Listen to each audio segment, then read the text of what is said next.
Okay, go ahead. Okay, thank you. It is 7:35 on October 28th. And thank you all for coming tonight. We should begin by looking at the draft of September minutes. I know Marlene has looked at them and sent some changes, and I've looked at them and sent some changes. Are there any other changes? No. Somebody want to move to approve? Okay. Motion. You did that. Okay, Joe moved. Who's seconding? Second. Second, Marlene.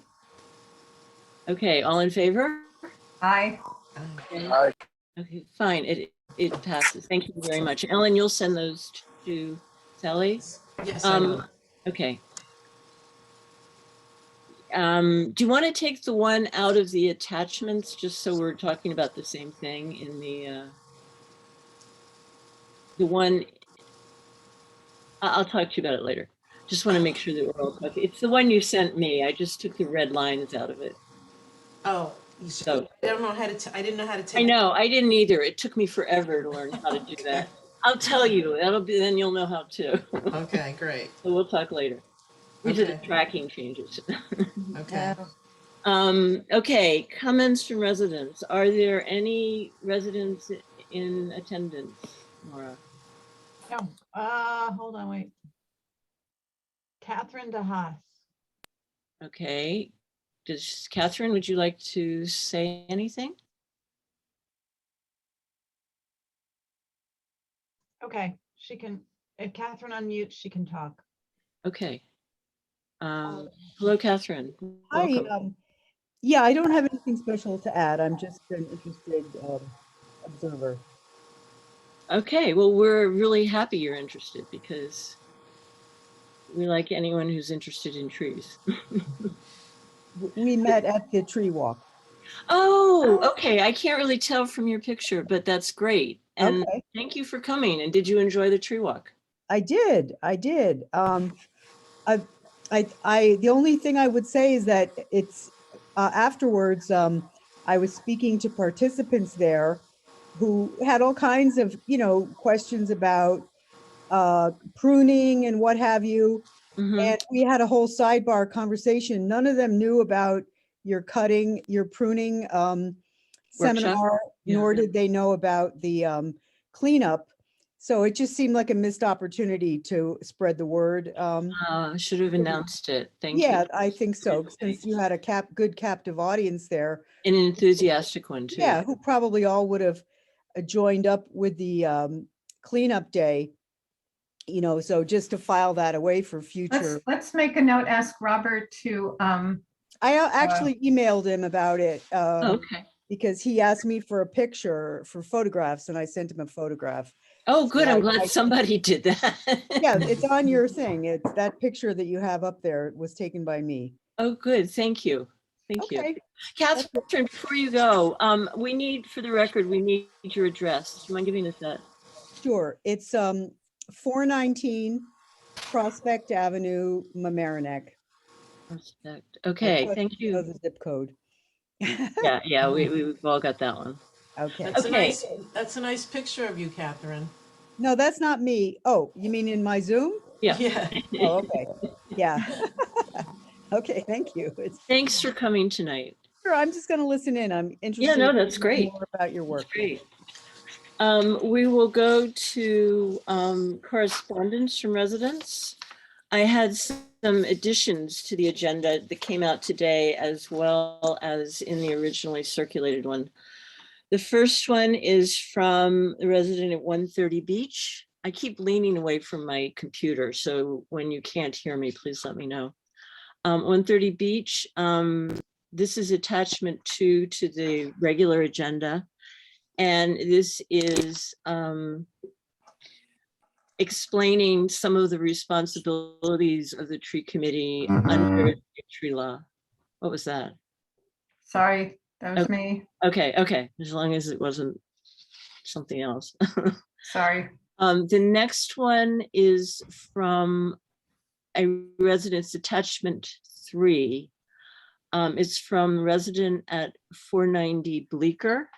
about a public access path. It's asking whether or when the village will be pruning the trees, especially away from the power lines. I don't actually know what happened ultimately with that. I know that Jerry responded that he didn't actually know that the village had that property and that it might be a Con Ed right of way. He was going to check on it. So I don't know where that stands.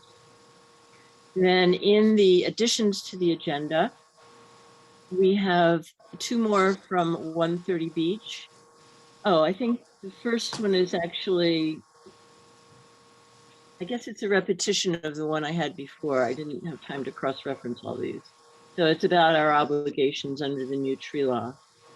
And the second was sending us a link to the Daily Show, which I believe had a piece about, the lack of trees in underserved areas. As you know, this is something we've talked about quite a bit. And now that we have the tree law, we can actually try to do something about this. And we will get to that a little bit later, actually very soon, when we talk about the tree law. Under old business, the tree law passed. Yay! Yeah, this was fabulous. It was just wonderful. So now we have to move on to the next step, which I guess there are two parts to that. One is trying to build public awareness and of the value of trees, and also the fact that the law exists at all and what they're supposed to do to comply with it. And the other thing that has to start to happen is, of course, enforcement. And I know on that subject, Jerry has been working with the building department to have people change their days so that there are people there working on weekends, which is when a lot of trees get taken down when the building department isn't working. So now they are working on Saturdays and Sundays. Great. That should help. I hope it helps a lot. I'm not sure if people are working Saturdays and Sundays yet. It's something he's working on. Okay. Last night at the planning board meeting, he actually, the building, what is his name? Cavalot. Okay, that it started. It's just very new. Okay, great. That's Okay, good. he said they'd started. Yeah. And what are they supposed to do on Saturdays and Sundays? Well, they just have somebody working that day so that if a report comes in that a tree is being taken down and they know that it's without a permit, and if it's Saturday, there's a good chance it is, they can go over and stop it. Okay. Or at least apprehend it. So the idea is that instead of having code enforcement only work Monday through Friday, they're staggering some days. So there's Yeah. a staff member who has 2 days off during the week and works on weekends. Yeah, So there's exactly. Thank you. continuity, and so that it's regular staff, not somebody who simply works on weekends, but somebody who actually, works in the office with everybody else. Thank you. Yes. And we'll know what to do.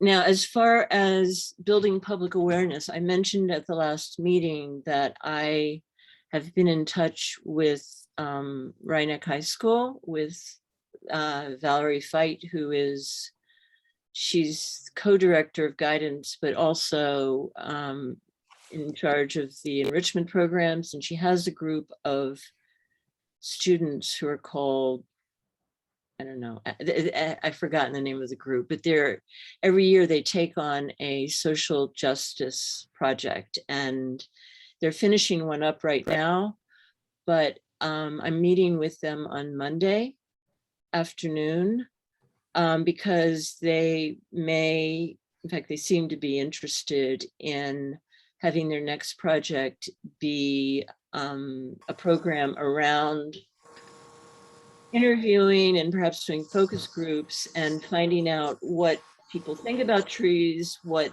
would They think about protecting them, what would make them appreciate it better, basically understanding the thinking of the community, and then coming up with a program that would build awareness and appreciation. That's So great. I'm excited about that. And she speaks very highly of this group, so I think it's a very, very good and very creative and energetic young group of students to be working with. Also, oh, I have I attached as 5 to the regular agenda. I attached, and it's the emails with Dr. Feit, in which we're discussing this plan. So if you want more background on it, you can read the attachment 5.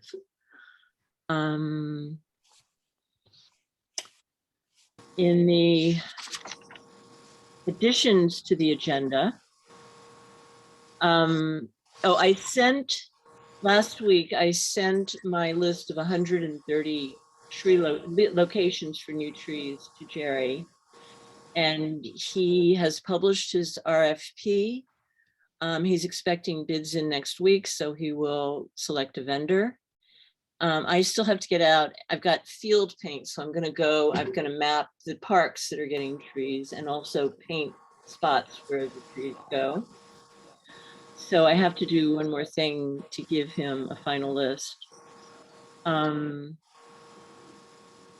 next thing on the tree law, oh, that was under new trees, sorry. Back to the tree law.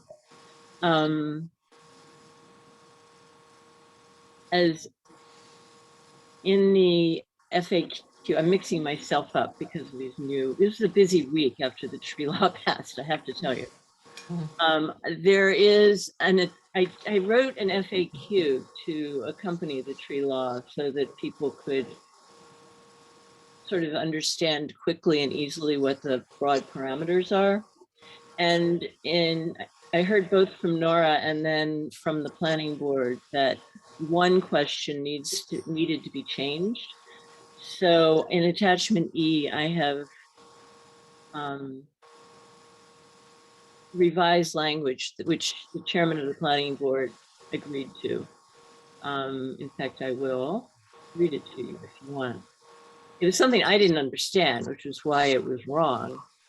The question is, I want to do some construction that involves removing trees. Do I need planning board approval for my site plan? And the answer is, this is the final. The answer is, the building department will let you know when you apply for building and tree permits, whether the planning board needs to approve your plans. That's it. I'm turfing the whole thing. The planning board. I'm not trying to explain the rules that go with submitting to the planning board. I think, Nora, has this been posted, or is it possible to post this on the website in some way? I'm sure it's possible. I'm not sure where, maybe on the tree committee's page. People won't look there. Is it? I don't know. Maybe that's the only place to go. Who should I check with on that? Robert and Sally, probably. Okay.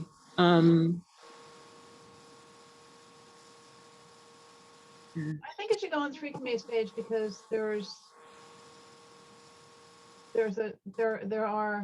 information about what codes relate to trees. So I actually think there's Okay. on the permit application. So I think that would be a good location for it. Okay. Ellen? Who gives the permits? The building The department? building department Okay. issues permits. However, if you do go before the planning board, you have to present a site plan and you have to present a tree plan now. You have to present a tree plan. And when they approve your plans, you don't also have to go to the building department. Okay. So it's not that convoluted.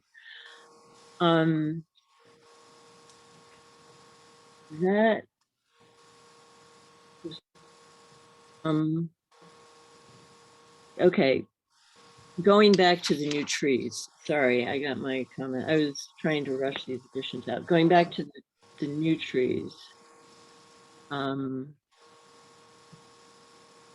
We have in there, you may remember, a paragraph, a section that will allow us to plant beyond the right of way. We've always had to plant trees only in parks or in the village right of way, which is that strip of ground along the streets. This provision will let us plant beyond on private property beyond the right of way if we have the permission of the property owner. There are a lot of places, a lot of homeowners who like that idea throughout the village. Sometimes they don't, they don't have space, or they would like even more trees, which is always our goal. But the place is that it's particularly exciting to have this provision is in those neighborhoods that are particularly flood prone, because they tend to be older neighborhoods. The property is frequently small, the streets are frequently narrow, and there is often either no planting strip or a strip of land that is so small that we can't possibly put a tree there. So now we are going to, Gail and I went there last summer, walked through Washingtonville, and made a rather extensive list of places that could handle trees. I went back last weekend and came up on 3 streets, came up with a list of 16 addresses that I thought would be good first, excuse me, first locations to try this. And I've given that to Jerry. He's going to contact, we'll need to know in writing whether it's okay with the property, we have permission to plant there. So he will contact them in writing.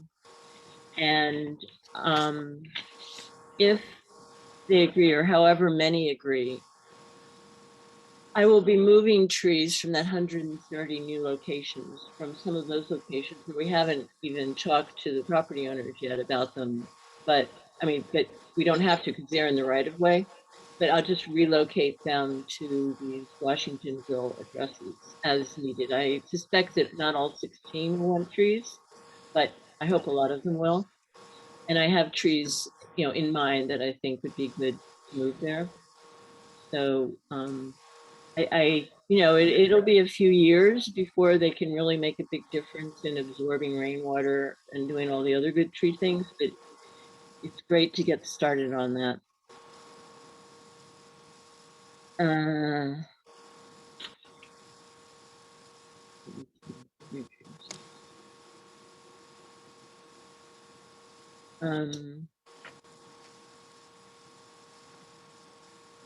Also, the original tree list of 130 does include 2 trees in Washingtonville, which are going to be planted in a small park at the intersection of Washington and Plaza, which is village property. There are some empty tree pits there. So no matter what, we're putting those trees in.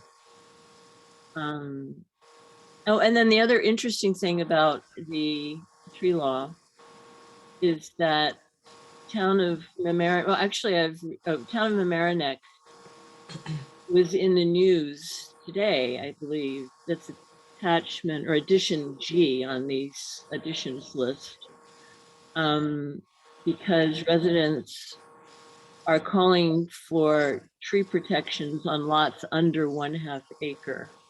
That was one of the things that we put in our tree law that was not available in neighboring municipalities, which was there are protections for trees, large lots, trees on large lots, but they seem to be, particularly town of Mamaroneck, when they specified town of Mamaroneck, they specified it would be 1/2 acre or larger. But we are in fact putting in protections for smaller lots as well, large trees on smaller lots. And they would like to have those protections added. I actually received, among the busy things this past week, has been emails from several people in both the town of Mamaroneck and the village of Larchmont wanting copies of our tree law because they wanted to adapt parts of it. I'm sorry, who wanted the copies? Well, I don't have their names now, but people No, I in meant, the town of Mamaroneck okay, and the village of Larchmont. Okay, right.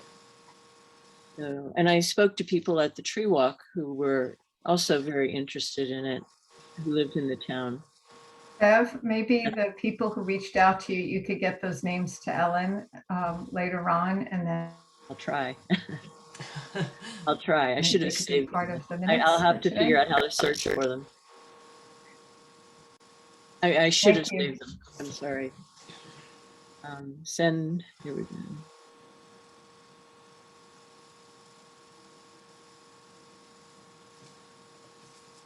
Okay.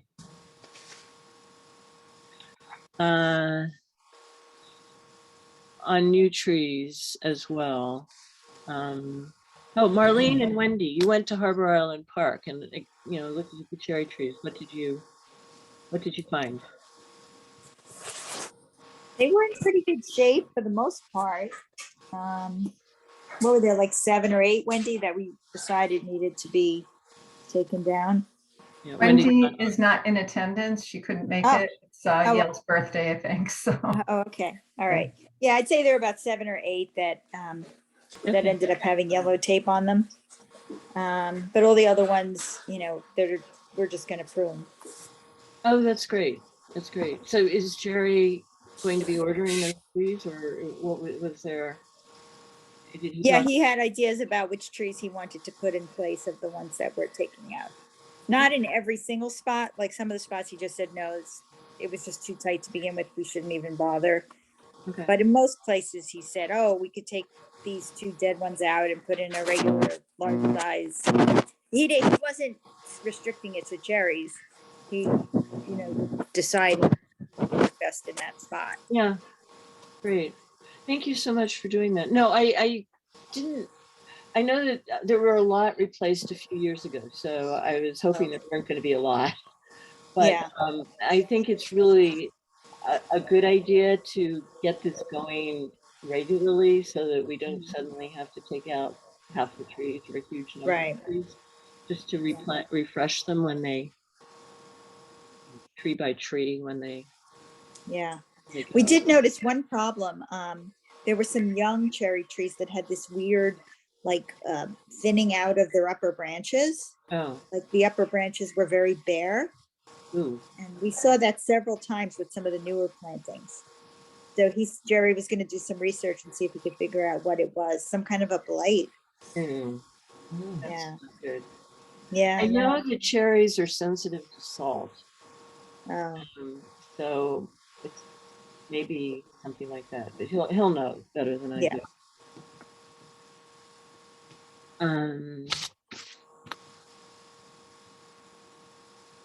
Many pieces of paper in front of me.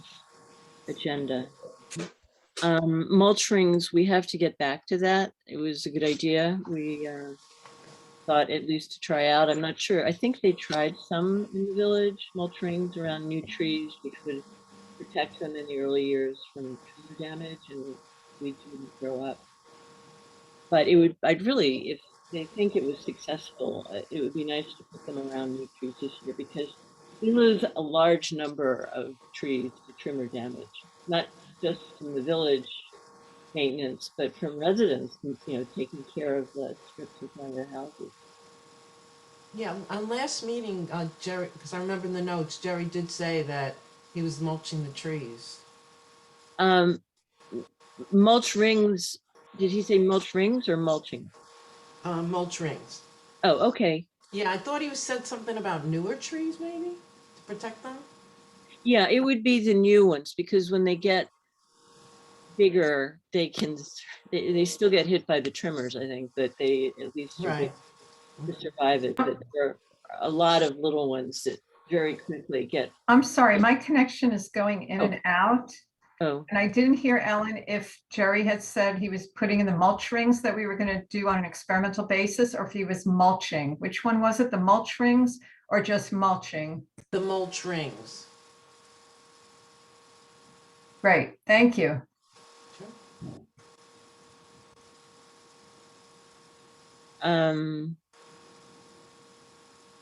also last month we had a recommendation from a resident in correspondence.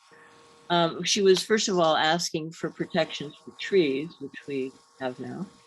But she also was asking us to plant, or suggesting that we plant evergreens along waterways because she said they would absorb, be more likely to absorb overflows. We didn't do that this year. Gail and I were in Florence Park and in an area there that gets quite wet, but we decided to go with a lot of oaks, which take up a huge amount of water as well. Evergreen, we haven't been planting evergreens in the village. I think that's something that could happen sometime, but at the moment we're trying to just build canopy and get wide spreading trees planted. So we're continuing that this year. Could I interject a remark? Certainly. I recall from the Tree Talk by Douglas Ptolemy that, of course, oaks are the best, but the number two species that are very productive as far as native trees are willow and black cherry. And I recently read that a willow tree, a mature willow, will absorb 100 gallons. Now this can't be right. 100 No, gallons it could of be water right. a day, something Yeah, like that. that could be right. They absorb an enormous amount of water. And I'm wondering, since you were talking about planting trees in Washingtonville because of the flood conditions there, I noticed, I don't live far from there. I often walk down that way. Where the village, if you know the location at the corner of where Fenimore crosses the Sheldrake, the village has a pretty large piece of property there, which they use, I think, to store road salt.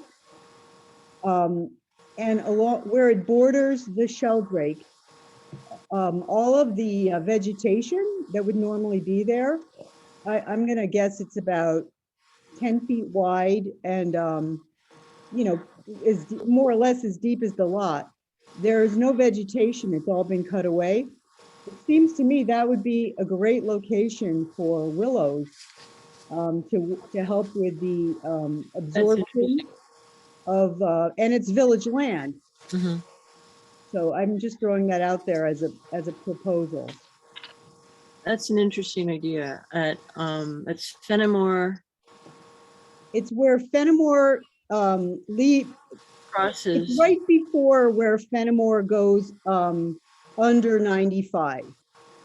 Oh yeah, I know that area. Right? And right there you have the exit where 95 comes down. Yes. And then there's a small buffer of trees and whatnot that I assume is owned by the Thruway Authority. And then there's the river. And then on the east side of the river is a big parking lot. And at the back of that parking lot is the village owned, it's a shed where I think they store road salt. So it's a huge parking lot. Every time I go by, it's not very full, but in any event, there's a strip of ground between the parking lot and the Sheldrake River, which is an ideal place to have a heavy growth of vegetation to help with the stormwater and flooding. You're right about that. Seems like a logical location for some willow trees. Catherine, did is you that say part of they the store unincorporated- salt there? Yes, inside the shed, there's salt there. Okay, okay. Salt spray is a little bit, salt spray is part of the equation of figuring out which trees are appropriate. So that's something we could look at. It's not It's spray. not spray. Yeah. Exactly. I mean, I It's would. road salt. They're storing road salt there. Road salt, exactly. It's not salt spray like you get from the water. I mean, arguably, if salt is a pollutant, maybe that facility shouldn't be there. But in any event, it is there. And assuming that they own that land, which I think they do, it's logical because the Sheldrake forms a border. It's a spot to consider. That's a very good suggestion. Thank you. Willows are so we've never looked at willows actually, and I know Gail has suggested them as well. And it's entirely possible they take up 100 gallons a day. Oaks take up anywhere, I guess, depending on their size, from 50 to 200 gallons a day. So, That's a lot of and water. willows would certainly. I will put that down. I don't think, since he's already bid out the species for this year, I think we'll have to put that on for next year, but it's a very good suggestion. And Gail will enthusiastically endorse that, especially. We were looking at a location for willows at Yeah. Florence Park, for that wet area. Fine, get rid of it. Marlene, you had something. You gotta recycle it. Marlene, what? I think she was talking to somebody else. I'm losing my connection now. I don't know what's the matter. We're all having trouble. Everyone's frozen. Oh, yeah? Well, sort of. No, I'm back. I'm sorry. You seem fine. It's supposed to be my best. If you hear me, raise your hand. No. Oh, okay. Okay. So we'll just soldier on.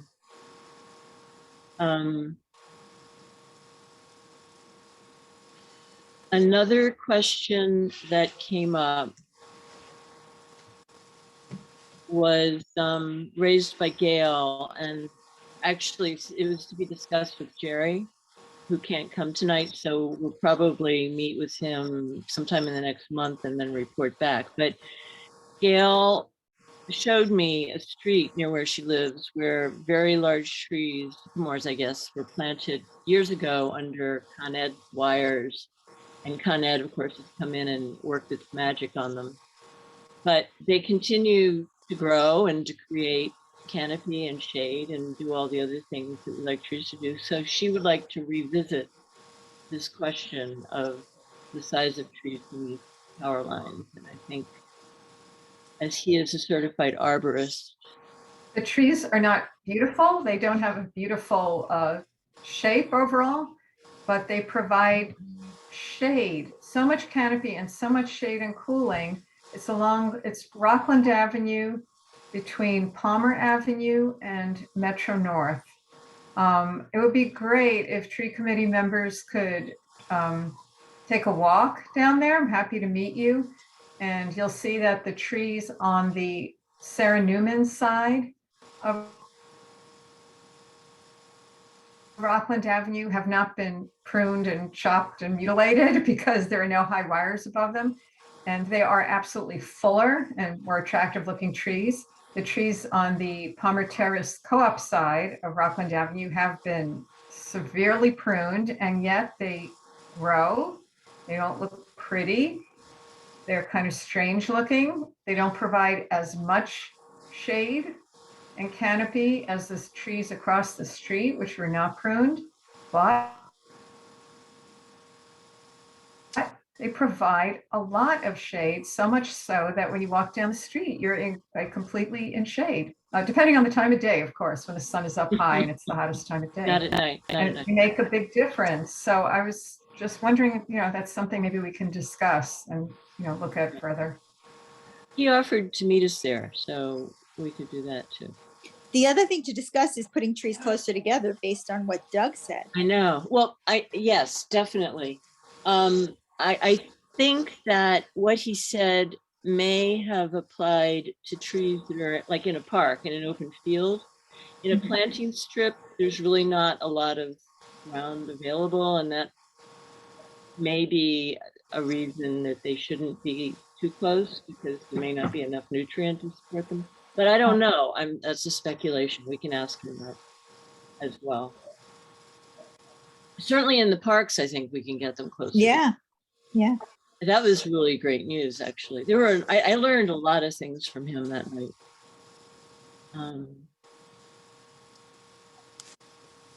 Okay.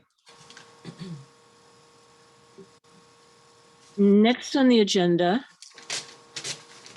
I have an update from the village manager on the tree inventory, which is being done by high school volunteers, and I don't know how that's going, so we'll just find out next month. Also from him, I wanted to know what the plans were for the dog park and the essential workers tribute. I do know that the essential workers tribute has been postponed to next spring. I think simply because we're having too many floods and storms in the Merrimack to deal with it, but I don't know anything about the dog park. Nora, do you know anything about that? Can you unmute? Yeah, Nora, you muted. Nora. You have to okay. It needs, the environmental review component needs to be done, and it hasn't been done yet, so it's a little bit on hold, I think, for the same reason. I think the staff is just really inundated, and our planner left, so we are a little behind in a few things. Okay. And the only reason the dog park is of interest to the tree committee is that Jerry's going to get County of Westchester trees to plant along it, which I'm looking forward to. And the reason the tree committee is interested in the essential workers tribute is that we've worked with that committee, the Arts Council for the Arts. I can't keep track of everything. The Arts Council. Arts Council.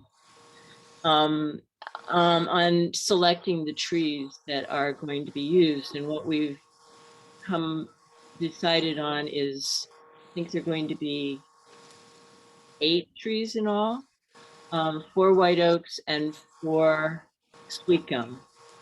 And sweet gum, oaks are not beautiful in the fall, they turn brown, but sweet gums have really beautiful bright red foliage, and so that will give it visual interest through a whole additional season. Which Douglas Tallamy said it depends on the species. Yes. Of oak, but there are some that will get some other colors. I haven't researched them though. We know white oaks are good. And they can be flooded, so, and they're salt tolerant. All important. Yeah. Citizen pruners. Our workshop is November 6th on Harbor Island Park from 1 to 3 o'clock. And as Catherine has mentioned, it has apparently not been well publicized. Maybe something can be done about that between now and then. I don't know how many people have registered. Certainly any of you who are coming, please register. I'm not sure I've registered either. I see Catherine has a hand raised. I don't know if that's from before or new. She can speak. Okay. Oh, she No, took her hand she's down. Sorry about that. I didn't. Oh, take that's it. okay. No hand raised. Thank you. That was from before. So Joe has dropped off, but you still have a quorum, correct? We do not, but we don't have any voting to do.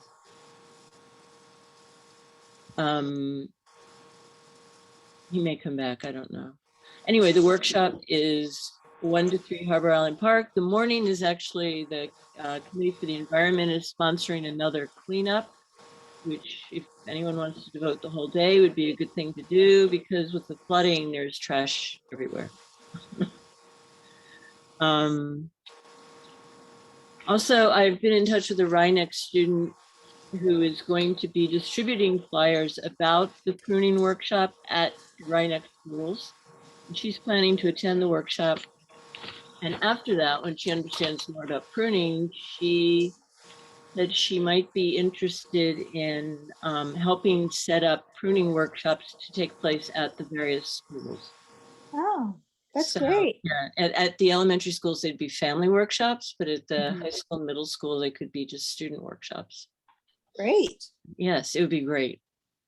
So, and you know, if we can get these workshops set up at Rhineck, and we could easily go to the Merrimack school system and see if they're interested in the same thing.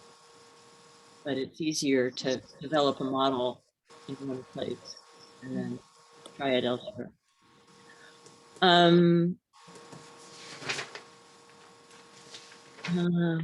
Okay, new business. Additionally, I met with the planning board last night. They were very happy that we have a tree law. They, of course, had several questions and suggestions that they are going to prepare as comments. So, we may have to put revisions in for the law at some point. I think we should actually solicit them from HCZM because we never did receive comments for them. The pandemic broke, I think, before they came in. So I think Comments from who? Harbor Coastal Zone Management Committee. Okay, thanks. It's one of the planning board, land use boards. And they may also have comments, and I would just as soon go in with changes once. So I guess we'll ask them if they have any.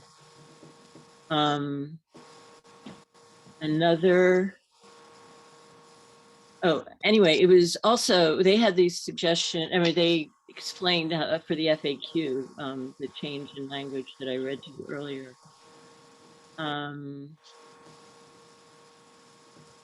And they recommended, and this is attachment H in the additions that I sent out this morning.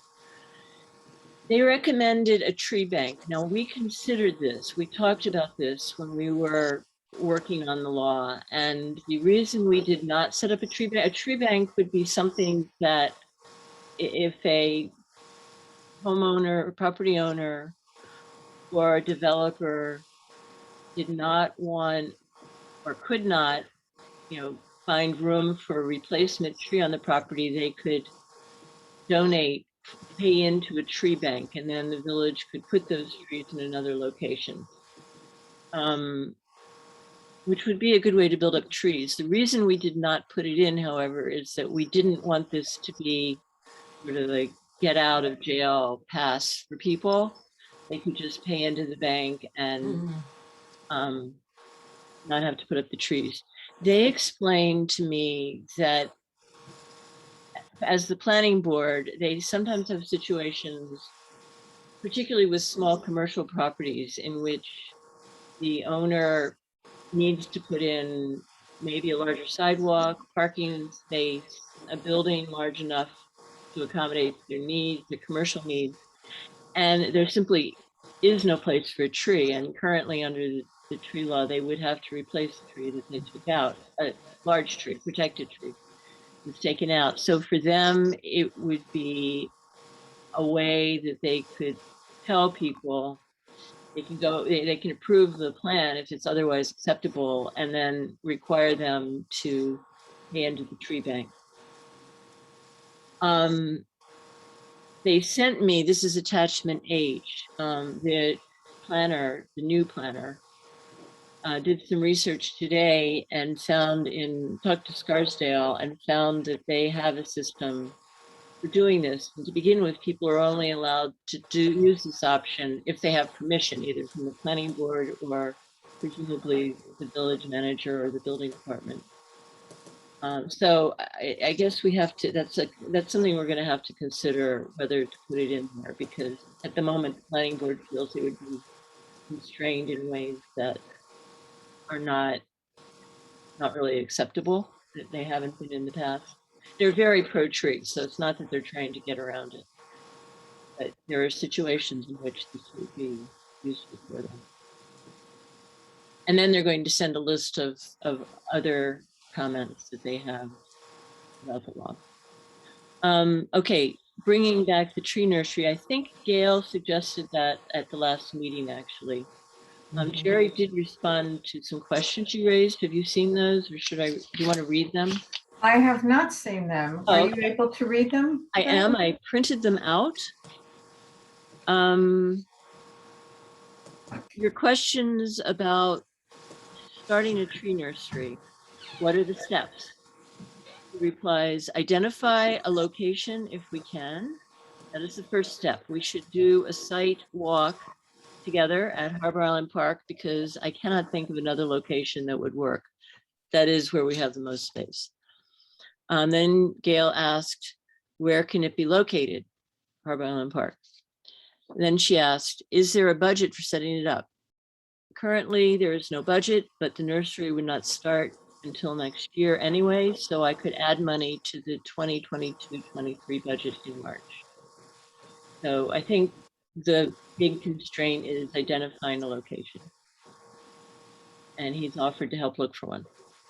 That's great news. Also, start collecting acorns, people. But you can't pick them up from the ground, is what Doug Ptolemy said. Frequently, they have those little Oh, the larva larvae inside inside. them, and then they're not good. But you have a source for them, don't you? Do you get yours from the ground, or do I you? do. It's not guaranteed either, but yeah, Sheffield's. Okay. Sheffield's, I forget the whole name, Tree Seed Company or something like that. I've gotten very good seeds, and I've gotten reports from people that they grow, and they do have a variety of oaks, so we can, get some diversity, and any other kind of trees we would like to grow. Yeah, true. There are other trees besides oaks in the Yeah. world. That Doug we Ptolemy don't did- want a monoculture, so. No, we don't. And Doug Ptolemy did say that the best place to start to grow an oak tree is exactly where you want it to be, kind of living long-term, because it has that, most of the energy goes towards that long root. There's a lot more growth underground than what you see above ground. And not so good to be transplanting things, but we wouldn't need a nursery. You wouldn't, right.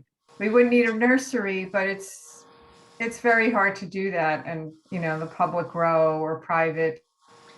To be honest, from comments that I've had. We could try, we could do both, but I do think we need a nursery. Yeah, I mean, from maybe in the parks we could try.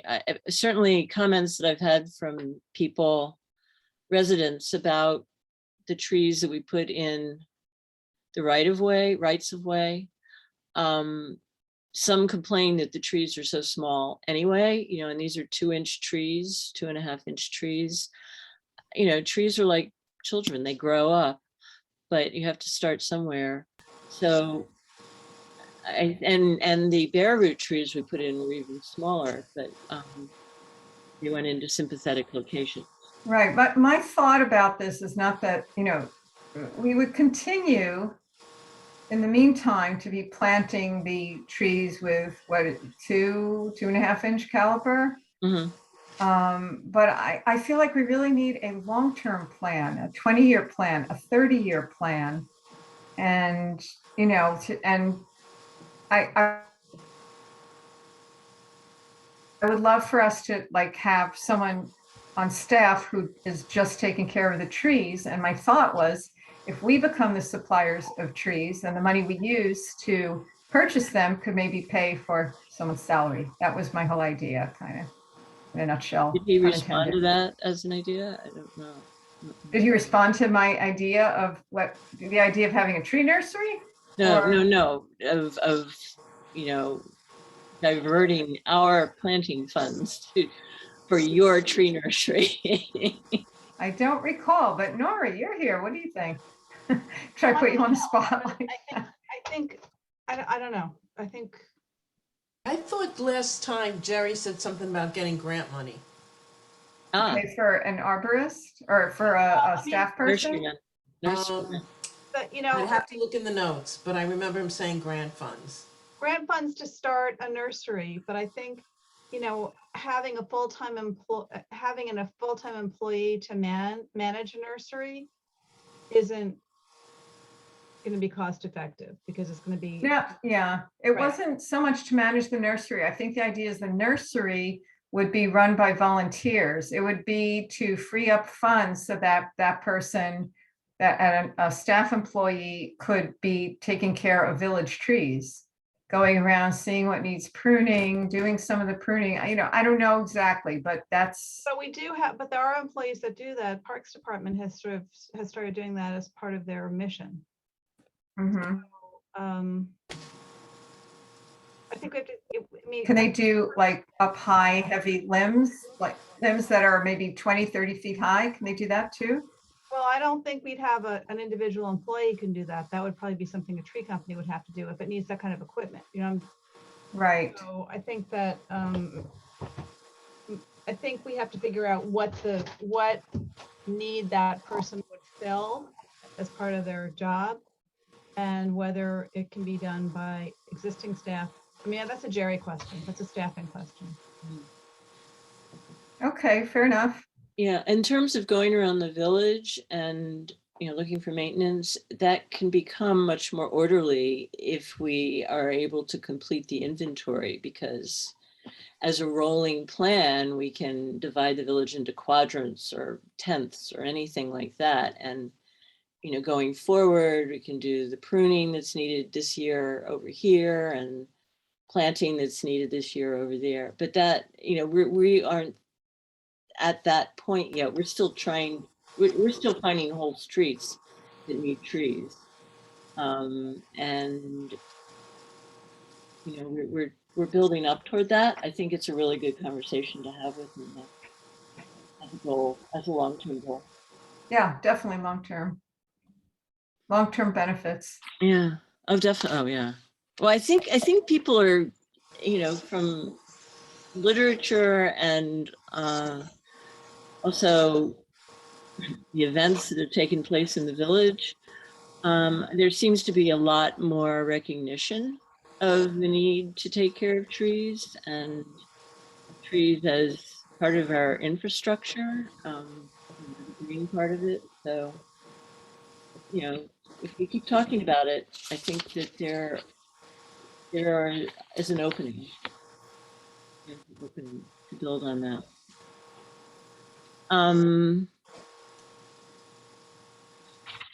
More old business. Oh, well, the nature of oaks, the book discussion was nice. We had about 10 people coming in, one person who was very interested in turning it into a conversation, which is what I had hoped for. And it was very pleasant. It went on for about an hour, and there were some steady listeners as well. And then Doug Tellamy's program, I believe the count was about 43 people. It's always hard to keep track of people because some come in late and others leave early, but it looked, at one point there were 43 of them, which is a great response. And I can tell you there's already been a ripple effect from Really? Douglas Tallamy's talk. Yeah, Good. I was at a walk. It was a bird walk at the Sheldrake Environmental Center, and a lot of information that he brought up came up. Other individuals mentioned things, about the importance of oaks and how they feed the birds. So it's kind of Good. trickling out there. Wonderful. There's a ripple. Yeah, wonderful. And I also heard that people at the tree walk, the tree walk at the Village of Mamaroneck sponsored, were discussing the Tellme Yes. book. Well, Catherine and just things that they mentioned it this learned. evening. Catherine mentioned it this Yeah. evening. She was there, and I remember talking to her about it. And other people that I saw and talked to also were interested in it. And then there were people who asked if we had recorded it, which the answer is yes. Although I don't think it was up at the time I told them. That was about 2 days later, but the library now has it up. They did.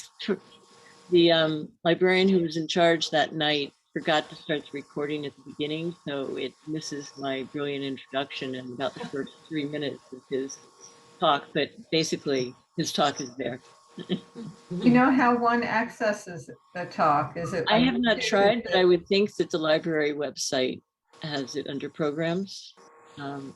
It's worth looking though. But they did tell me it was up. And then the guided tree walk. Jocelyn did her usual stunning job. It was a beautiful afternoon. There were at least 23 people. We had the same problem with late arrivals and early departures. But Can I just point out for minutes, Ellen, it's Jocelyn Kleinman, Education Director of the Sheldrake Environmental Center in Larchmont. Thanks, Ellen. Thank you. Sorry, Bev. no, it was good. I keep forgetting. Anyway, at least 23 people, and they were so interested. It ran on, it ran over, and then as poor Jocelyn was walking to her car so she could go home, there was a group trailing along with her and stopping her to ask questions along the way. So she really had to beat us off with a stick. I spoke with her today. I saw her today, Yeah. and she would love to do a winter walk, and I think that would be a great idea too. Okay.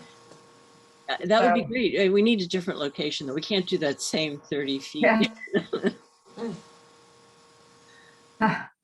Um, It might be time to head back to Orienta and do a tree walk there, or They have great trees there. possibly, we did Melbourne in the beginning when we were first starting the tree walks. Jocelyn did not do it. We had Jenny, and who also did from Sheldrake and did a wonderful job as well. But I don't know, Nora, you live over there. Yeah, and maybe we could find some place where we could have like cocoa. Oh. Oh, there's the memorial, the World War I memorial. That's There's my front yard too. oh yeah, in your front yard. Anyway, Nora's on beach, so that would be nice and warm. shall we pick a tentative date and snow date, rain date? We should be so lucky to have snow. Yeah. Sure. Interject, you were asking about the YouTube link to, or the link to Douglas Tallamy's YouTube. It's actually on the village. It's on Oh. your page. It's on the tree committee page. That's where they put it. Oh, okay. Oh, Robert must have put it up there. That's Mhm. great. I contacted him because I wanted to send it to someone. Thank you, Catherine. Yeah, thank you, Catherine. Okay, you're welcome. I should look at our page more often. Let's see. I juggle all my pages again. New business. Talked about I think we've covered the new business. Anyone else have new business that we have not covered that you'd like to bring up? I just want to, I don't know if this is appropriate to talk about Saturday, meeting at the park. Oh, yes, we will talk about that. Okay. Calendar notes, which are our tree committee celebration, which is supposed to be at Harbor Island Park at 1 o'clock. Gail, tell us, it's sort of the Rushmore corner, is that it? Yeah. Okay, providing weather cooperates, you would be going down Delancey. And if you were driving or walking down Delancey and just went straight across Boston Post Road and kept going till you're under trees, right in that vicinity. So straight down from Delancey. I don't know, it really depends on weather. I guess I was hoping for sun and that we would want to be out in the sun to be a little warmer, but The last time I checked the weather app, it looked like it was going to be. I don't know. It's looking like Yes. rain right now, possibly, and So we have a rain location. Yeah. Oh, And- you do. We do. And as opposed to a rain date, we have a rain location, which is my back porch, which has Okay. money. And I have in this attachment, I'll read it to you, but I have my address is 625 the Parkway. That is at the corner of the Parkway and Barry Avenue. To get to my back porch, my back patio with the awning though, we have a gate on the South Barry side, which is next to our driveway. The easiest thing is to probably park on the Parkway, but walk around and come in.